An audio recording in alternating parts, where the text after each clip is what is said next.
कैसे हैं आप सब। आई होप कि आप सब खैरियत से होंगे। स्टूडेंट्स, आज की वीडियो में हम देखेंगे the importance of chemical equilibrium constants यानी KC। स्टूडेंट्स, ये हमारे इस चैप्टर का लास्ट टॉपिक है और बड़ा ही इम्पॉर्टेंट टॉपिक है। स्टूडेंट्स, इसमें हम जो KC है इसकी केमिस्ट्री में और केमिकल इक्वेशंस में इम्पोर्टेंस को 2 पॉइंट्स में डिस्कस करेंगे। यानी पहला हम देखेंगे कि किस तरह से KC या केमिकल इक्विलिब्रियम कांस्टेंट हमें रिएक्शन की डायरेक्शन बताता है, यानी predicting of the direction of the chemical reaction. ठीक है, कि किस तरह रिएक्शन जो है प्रोसीड कर रहा है, फॉरवर्ड कर रहा है या बैकवर्ड कर रहा है। तो हमें रिएक्शन की डायरेक्शन का पता लगाने के लिए KC किस तरह हेल्प आउट करता है, ये हम देखेंगे। और स्टूडेंट्स, साथ ही हम ये देखेंगे कि किस तरह KC हमें ये बताता है कि रिएक्शन किस हद तक प्रोसीड हो चुका है। ठीक है ना, यानी predicting the extent of the chemical reaction. ये 2 चीज़ें हम यहाँ पे स्टूडेंट्स आज की वीडियो में देखने वाले हैं और ये आपका लॉन्ग क्वेश्चन है, इसलिए आपने इन दोनों पॉइंट्स को ध्यान से समझना है, ध्यान से देखना है और नोट करना है ताकि आपको ये कभी भी भूले ना। तो स्टूडेंट्स, आए हम एक एग्जांपल लेते हैं, एक केमिकल इक्वेशन लेते हैं जिससे इसके बारे में हमें ज़्यादा आगाही या ज़्यादा कॉन्सेप्ट हमारा बन सकता है। तो स्टूडेंट्स, ये हमारे पास एक हाइड्रोजन है, ये हमारे पास आयोडीन है। ठीक है स्टूडेंट्स। अच्छा, जब ये आयोडीन आपस में हाइड्रोजन के साथ रिएक्ट करेगा, रिएक्शन से क्या बनेगा? Hydrogen iodide. स्टूडेंट्स, जिसके 2 मोल्स बनेंगे, इनका 1 मोल है और जब ये आपस में रिएक्शन करेगा तो कितने मोल बनेंगे? 2 मोल्स बन जाएंगे। ठीक है स्टूडेंट्स, ये वाला जो रिएक्शन है इसको हम कहेंगे फॉरवर्ड। याद रखें कि जो रिवर्सिबल रिएक्शन होता है वो 2 स्टेप रिएक्शन होता है, यानी कि वो फॉरवर्ड भी जाता है और बैकवर्ड या रिवर्स भी आता है। तो स्टूडेंट्स, कुछ टाइम के बाद ये जो प्रोडक्ट बनी है ये दोबारा रिएक्टेंट में कन्वर्ट होना शुरू हो जाएगी। ठीक है, उस टाइम इसको हम कहेंगे रिवर्स रिएक्शन। ठीक है, यानी एक रिएक्शन में 2 रिएक्शन हो रहे हैं, फॉरवर्ड भी रिएक्शन जा रहा है और बैकवर्ड भी आ रहा है।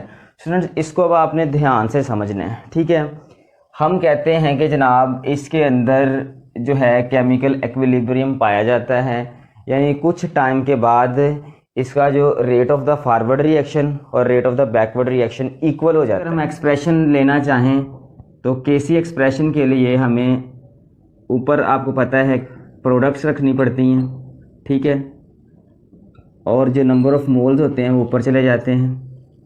ठीक है, हम असल में करना क्या चाह रहे हैं, हम इसके इक्विलिब्रियम पॉइंट पे हम इसके KC की वैल्यू जो है वो फाइंड आउट करना चाह रहे हैं। तो स्टूडेंट्स, ये देखें ज़रा, अगर आप फ़र्ज़ कर लें कि इक्विलिब्रियम पॉइंट पे हाइड्रोजन की कंसंट्रेशन, आयोडीन की कंसंट्रेशन और इसकी कंसंट्रेशन अगर आप यहाँ पे पुट करते हैं तो स्टूडेंट्स आपके पास जो KC की वैल्यू आती है, अगर वो 57 आती है एट 700 केल्विन टेम्परेचर पे। ठीक है स्टूडेंट्स, तो इसको स्टैंडर्ड बना लेना है, स्टैंडर्डाइज कर लेना है। इसकी हेल्प से हम देखेंगे कि रिएक्शन कब फॉरवर्ड मूव करता है और कब रिवर्स मूव करता है। ठीक है स्टूडेंट्स, तो एक तो आपके पास हो गया KC। ठीक है, ये कौन से कब है? उस वक्त हमने इसकी जो है वैल्यू ली है KC की जब रिएक्शन इक्विलिब्रियम स्टेट पे चला गया है। तो स्टूडेंट्स, एक चीज़ यहाँ पे आपने और समझनी है, ये 2 चीज़ें अगर आपको समझ आ गई तो देन आप पता चल जाएगा कि रिएक्शन कब फॉरवर्ड जाता है और कब रिवर्स मूव करता है। अब स्टूडेंट्स, ये इक्विलिब्रियम स्टेट्स पे हमने वैल्यू ली है। अगर आप किसी टाइम, ठीक है, किसी टाइम इसकी कंसंट्रेशन चाह रहे होते हैं इक्विलिब्रियम स्टेट के अलावा, तो वो किस तरह जाहिर करते हैं? ठीक है, फ़र्ज़ करें हमने ये रिएक्शन 6 o'clock पे स्टार्ट किया था। ठीक है, 6 o'clock पे हमने रिएक्शन स्टार्ट किया और हम चाह रहे हैं कि 6:30 पे चेक करना चाह रहे हैं कि ये रिएक्शन है फॉरवर्ड जा रहा है या बैकवर्ड जा रहा है, फॉरवर्ड मूव कर रहा है, प्रोसीड कर रहा है या बैकवर्ड या रिवर्स मूव कर रहा है, तो वो हमने चेक कर रहा है। तो स्टूडेंट्स, इस टाइम पे अगर आप चाहते हैं कि इसकी कंसंट्रेशन कैलकुलेट करें तो स्टूडेंट्स उसको आप इस तरह कर सकते हैं, QC, इसको कहते हैं कोशेंट रिएक्शन। कोशेंट रिएक्शन को आप समझें, कोशेंट रिएक्शन क्या है? हम यहाँ पे देखें सेम यही चीज़ होगी लेकिन यहाँ पे जो टाइम है उसका फ़र्क है। ठीक है, ये कोई स्पेसिफिक टाइम हो सकता है जो हमने या जिस टाइम हम ये कैलकुलेशन करना चाह रहे हैं तो ये वो है। ठीक है जी, QC का मतलब है कोशेंट रिएक्शन। कोशेंट रिएक्शन क्या है? उस टाइम कैलकुलेशन है कंसंट्रेशन की वैल्यूज़ की जब हम ये चेक करना चाह रहे हैं कि रिएक्शन है जो अब फॉरवर्ड जा रहा है कि रिवर्स जा रहा है। तो सिर्फ फ़र्ज़ करें कि हमने इस टाइम पे ये चेक करना है। अगर स्टूडेंट्स अब ध्यान करें, अगर QC की वैल्यू आपके पास, ठीक है, इस टाइम में आती है जी 35 वैल्यू आती है। यहाँ पे इसकी कंसंट्रेशन 630 पे अगर आप इसकी कंसंट्रेशन यहाँ पे पुट करें, इसकी कंसंट्रेशन और इसकी कंसंट्रेशन, इनकी कंसंट्रेशन इस टाइम में पुट करते हो तो आपके पास जो वैल्यू आएगी वो आएगी 35। ठीक है, अगर 35 आती है तो ये हमने एक्विलिब्रियम स्टेट पे चेक किया तो ये हमारे पास वैल्यू आ रही थी इतने टेम्परेचर पे। अगर हम इस टाइम पे इसमें वैल्यू, इनकी कंसंट्रेशन की वैल्यूज पुट करते हैं और हमारे पास QC यानी कोशेंट रिएक्शन की वैल्यू 35 आ जाती है, तो इसका क्या मतलब है कि रिएक्शन फॉरवर्ड जाएगा या मूव करे बैकवर्ड जाएगा। तो स्टूडेंट्स ये आपने याद रखना है हमेशा कि देखें अभी हमारे पास जो रिज़ल्ट आया है वो कौन सा रिज़ल्ट है कि द वैल्यू ऑफ KC की वैल्यू क्या है जी, यहाँ पे ग्रेटर देन है QC से। ठीक है, यानी QC की वैल्यू थोड़ी है, KC की वैल्यू ज़्यादा है। तो स्टूडेंट्स रिएक्शन जो है अभी इधर है, यानी कि इस तरफ को आ रहा है। ये तो वो पॉइंट ना जब रिएक्शन बिल्कुल दरमियान में होता है। ठीक है, दरमियान वाली ये वैल्यू है, एक्विलिब्रियम स्टेट है, लेकिन यहाँ पे ये देखें छोटी वैल्यू है। तो इसका मतलब है कि रिएक्शन अभी इधर से इस तरफ आ रहा है, यानी फॉरवर्ड मूव कर रहा है। ठीक है जी, रिएक्शन अभी क्या कर रहा है, फॉरवर्ड मूव कर रहा है। वो अभी एक्विलिब्रियम स्टेट पे भी नहीं आया, इससे भी थोड़ा सा पीछे है क्योंकि इसकी वैल्यू कितनी है जी 35 है। तो स्टूडेंट्स ये वाला पहला केस हमारा बन रहा है जिससे हमें पता चलता है कि जो रिएक्शन है वो किस तरफ को जा रहा है, फॉरवर्ड डायरेक्शन की तरफ मूव कर रहा है। अगर स्टूडेंट्स सेम अगर हम QC अगर हम चाहते हैं कि हम यहाँ पे वैल्यू फाइंड आउट करें जी, इस पे आप कह रहे हैं कि 50 पे कर लें, 650 पे आप चाहते हैं कि इसकी वैल्यू चेक करें कि हमारे पास क्या आती है और हमें ये पता लगाना है कि रिएक्शन अब फॉरवर्ड मूव कर रहा है या रिवर्स मूव कर रहा है। तो स्टूडेंट्स सेम इसी तरह अगर आप QC की वैल्यू फाइंड आउट करते हो, ये आपके पास QC है और QC की आप वैल्यू फाइंड आउट करते हो इस टाइम पे, ठीक है ना, 650 पे अगर आप वैल्यू फाइंड आउट करते हो और आपके पास स्टूडेंट्स वो आ जाती है जनाब 60 आ जाती है। मैं आपको वैसे एक्सप्लेन कर रहा हूँ कि वो 60 आ जाती है। तो 60 वैल्यू अगर आप देखें तो यहाँ पे क्या हो रहा है, 60 वैल्यू क्या जाहिर कर रही है कि QC जो है ना, QC वो क्या है, यहाँ पे QC क्या है जी, वो ग्रेटर है। देखें ये इससे बड़ा है तो QC क्या हो जाएगा, ग्रेटर देन KC। ठीक है, तो स्टूडेंट्स याद रखें कि अगर, ठीक है, अगर इसकी वैल्यू KC की हो जाए छोटी, यहाँ पे बड़ी थी, अगर इसकी वैल्यू हो जाए छोटी, KC की वैल्यू कितनी कौन सी हो जाए, लेस देन QC हो जाए, तो रिएक्शन किस तरफ को जा रहा होता है, बैकवर्ड जा रहा होता है, रिवर्स जा रहा होता है। ठीक है, देखें ना दरमियान वाली वैल्यू ये थी लेकिन अब इससे वैल्यू बढ़ गई, यानी रिएक्शन अब इस तरफ मूव कर रहा है। तो इस वक्त इससे हम एस्टीमेट लगा सकते हैं, इससे हम अंदाज़ा लगा सकते हैं अगर 60 वैल्यू आती है कि तो रिएक्शन बैकवर्ड जा रहा है। अगर इससे कम हो, ये स्टैंडर्ड है, इससे कम हो तो देन रिएक्शन अभी इस तरफ आ रहा है, इस तरफ से, यानी कि रिएक्शन की डायरेक्शन कौन सी है, फॉरवर्ड है। अगर स्टूडेंट्स ये जो स्टैंडर्ड हमने बनाया है एक्विलिब्रियम स्टेट वाली जो वैल्यू है, इससे अगर ज़्यादा आ जाए वैल्यू यहाँ पे QC की, ठीक है ना, QC मैंने पहले भी बताया है वो वैल्यू है, वो रिएक्शन कोशेंट है जब आप चाह रहे होते हैं कि हम इसकी जो है डायरेक्शन चेक करें, तो कोई भी टाइम हो सकता है। ठीक है,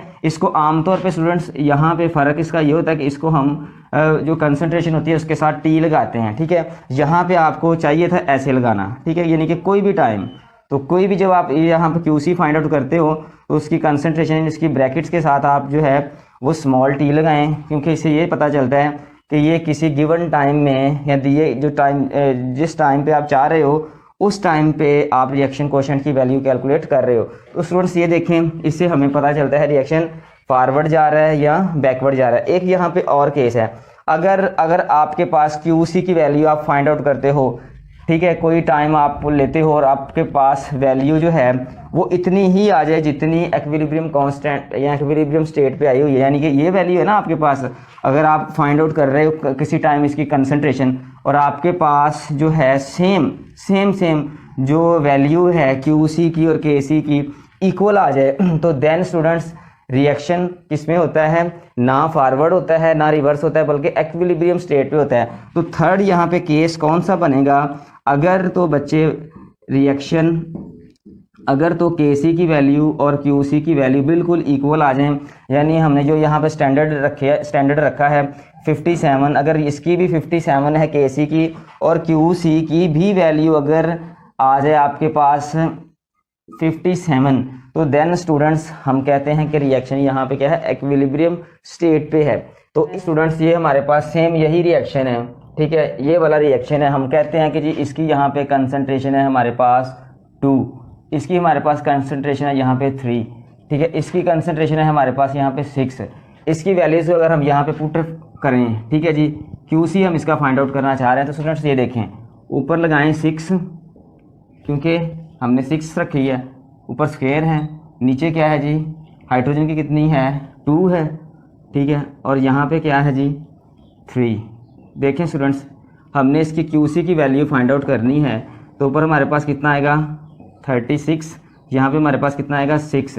तो इसको जब हम कैंसिल आउट करेंगे तो स्टूडेंट्स हमारे पास कितना आंसर आ जाएगा 6। अब देखें QC की वैल्यू क्या आई है, 6 आई है हमारे पास, QC की वैल्यू 6 आई है, और जो हमने स्टैंडर्ड रखा हुआ है, स्टैंडर्ड कितना रखा हुआ है 57।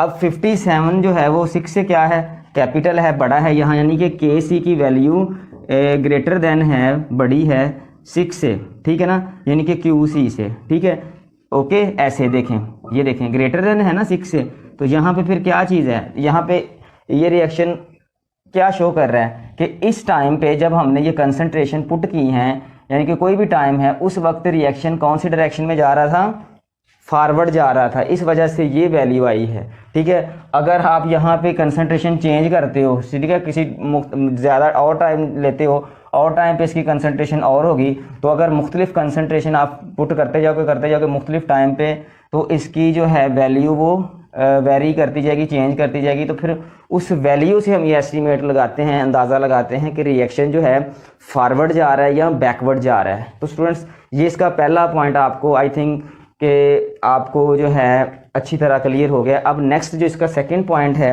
उसकी तरफ आते हैं। सेकंड पॉइंट है हमारे पास स्टूडेंट्स के the प्रोडक्टिंग of the extent of the chemical reaction, के रिएक्शन किस हद तक प्रोसीड हो चुका है, रिएक्शन किस हद तक कंप्लीट होने वाला रहता है, इस बात का अंदाज़ा भी हम लगा सकते हैं यहाँ से, ठीक है। कैसे लगाते हैं ये देखते हैं ज़रा, ठीक है, ये भी बिल्कुल इजी है। इसी तरह मैं कोशिश करूँगा आपको सिंपल वर्डिंग में, सिंपल अंदाज में आपको समझाने की कोशिश करता हूँ, आपको समझ आ जाएगी स्टूडेंट्स, ठीक है।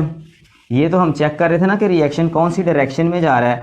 अब हमने डायरेक्शन नहीं चेक करनी, हमने ये देखना है कि किस हद तक रिएक्शन कंप्लीट हो चुका है, किस हद तक रिएक्शन अभी कंप्लीट होने वाला रहता है। तो नेक्स्ट हमारा स्टूडेंट्स यहाँ पे पॉइंट है production of the extent of the reaction, यानी कि इस पॉइंट में हम ये देखेंगे कि हमारा केमिकल रिएक्शन किस हद तक प्रोसीड हो चुका है या किस हद तक प्रोसीड होने वाला रहता है, ठीक है।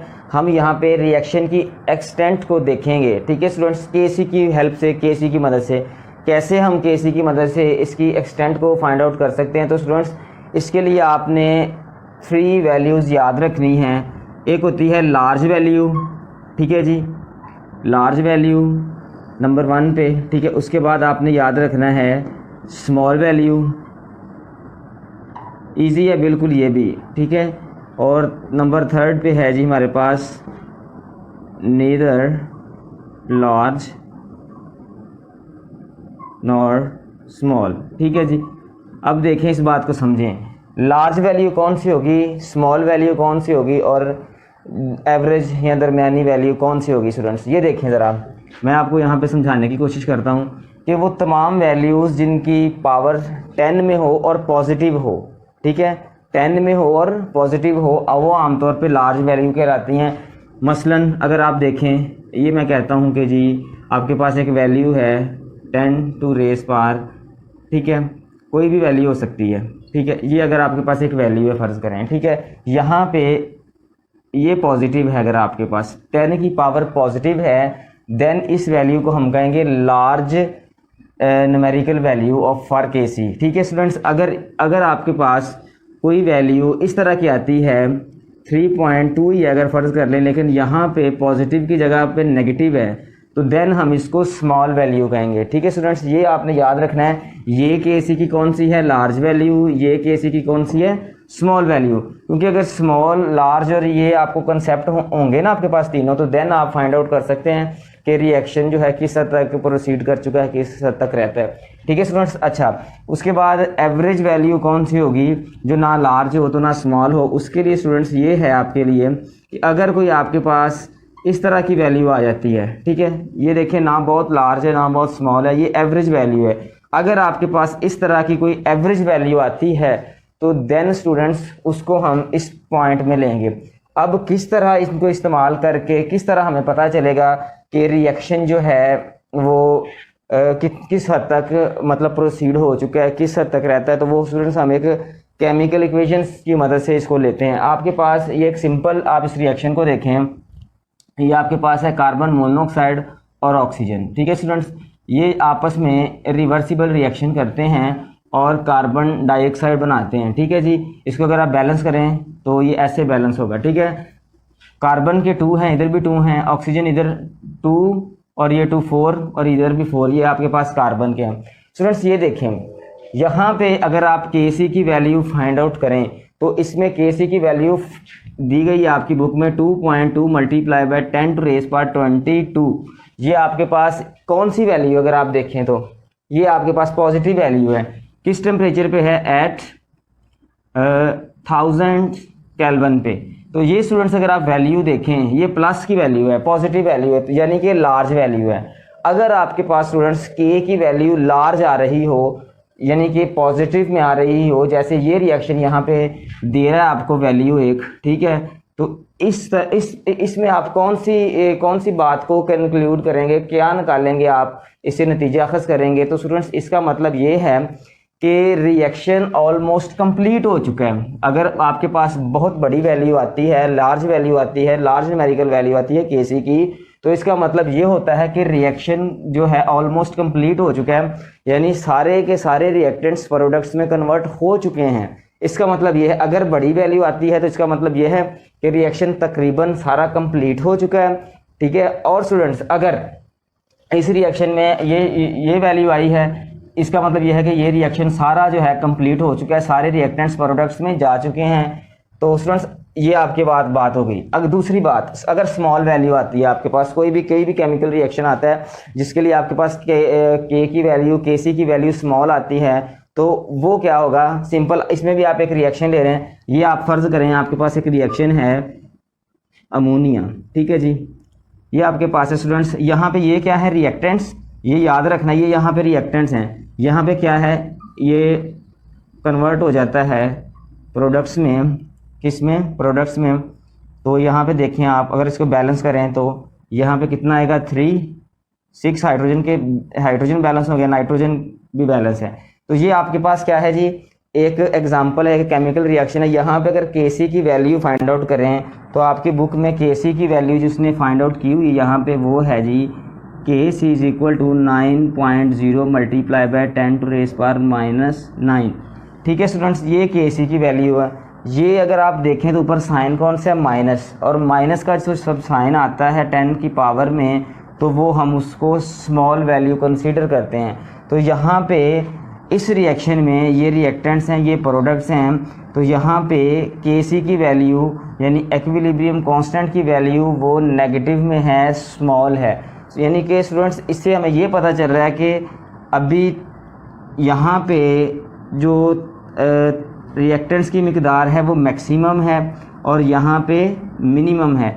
यानी कि इस टाइम में स्टूडेंट्स अगर आप देखें तो रिएक्टेंट्स जो हैं अभी थोड़े से ही प्रोडक्ट्स में कन्वर्ट हुए हैं और एक्विलिब्रियम स्टेबल हो गया है।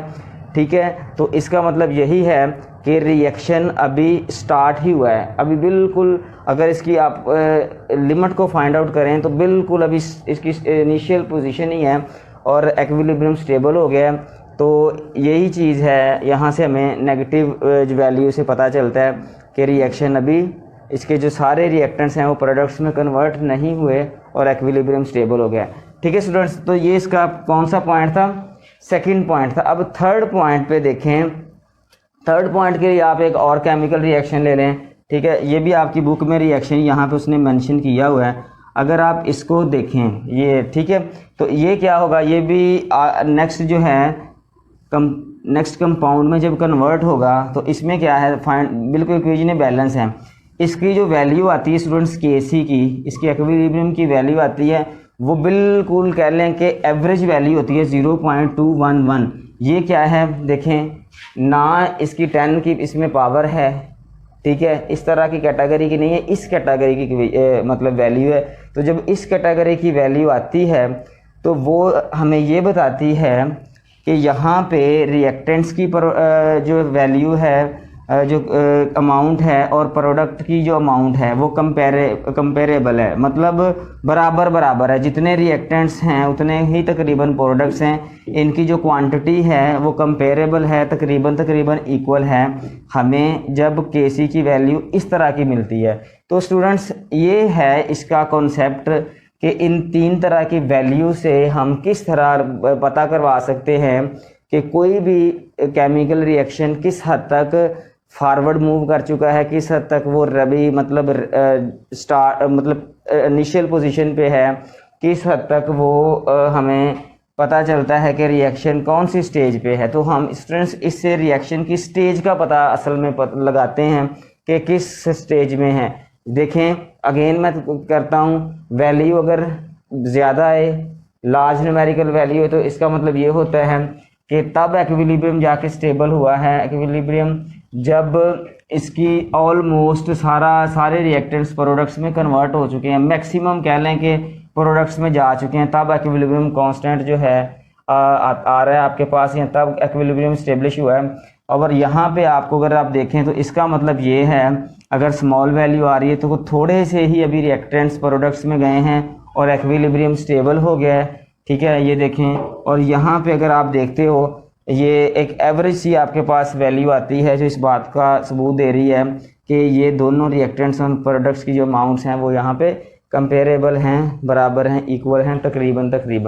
तो ठीक है स्टूडेंट्स, आज का आपका जो है लेक्चर वो ख़त्म होता है और साथ ही आपका जो चैप्टर है वो भी ख़त्म होता है। तो स्टूडेंट्स इस चैप्टर से रिलेटेड, इस टॉपिक से रिलेटेड या केमिस्ट्री के किसी भी टॉपिक से रिलेटेड आपको किसी किस्म का कोई भी क्वेश्चन या क्वेरी है तो आप अपने वैल्यूएबल कमेंट्स में हमसे इसके बारे में पूछ सकते हैं। तब तक के लिए अपना ख्याल रखिएगा। Best of luck.